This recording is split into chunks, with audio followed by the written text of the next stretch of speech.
একটি টুনি পাখি তার নিজের বাসায় ডিম পাড়ে।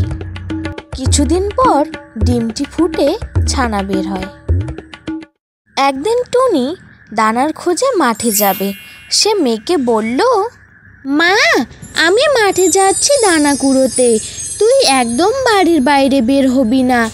অনেক আক্রমণকারী পাখি আছে, তারা তোকে দেখতে পেলে আক্রমণ করতে পারে।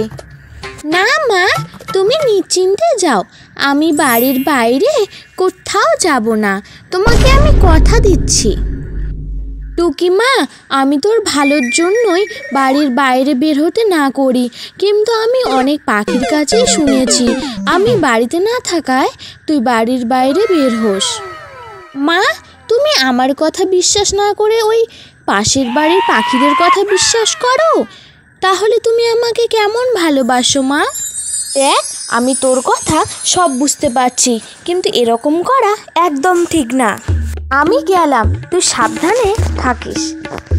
হ্যাঁ মা, যাও। টুনি মাঠে দানা খুঁজতে বেরিয়ে যায়।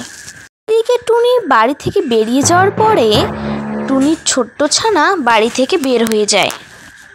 টুকি আরামে রোদ পোহাচ্ছিল, সেখানে কয়েকটি শিকারি পাখি আসে এবং টুকিকে আক্রমণ করে। আমাকে ছেড়ে দাও, আমাকে ছেড়ে দাও, তোমরা কে? তোমরা, আমি তোমার কি ক্ষতি করেছি? শিকারি পাখিরা টুকিকে সেখানে ফেলে রেখে চলে যায়। টুকি সেখানে রক্তাক্ত অবস্থায় পড়েছিল। সেই পথ দিয়ে এক কৃষক বাড়িতে ফিরছিল। টুকিকে পড়ে থাকতে দেখে তার খুব কষ্ট হয় এবং টুকিকে বাড়িতে নিয়ে আসে। বাড়িতে নিয়ে এসে টুকিকে সুস্থ করে তোলে এবং সুস্থ করে তুললেও টুকিকে এক খাঁচায় বন্দি করে রাখে। টুকি হাজার চেষ্টা করলেও সেখান থেকে বের হতে পারে না। টুকি বুঝতে পারে তার অনেক বড় ভুল হয়ে গেছে। তার মার কথা সব সময় শোনা উচিত ছিল। কৃষক ভাই, আমাকে ছেড়ে দাও, আমাকে বন্দি করো না।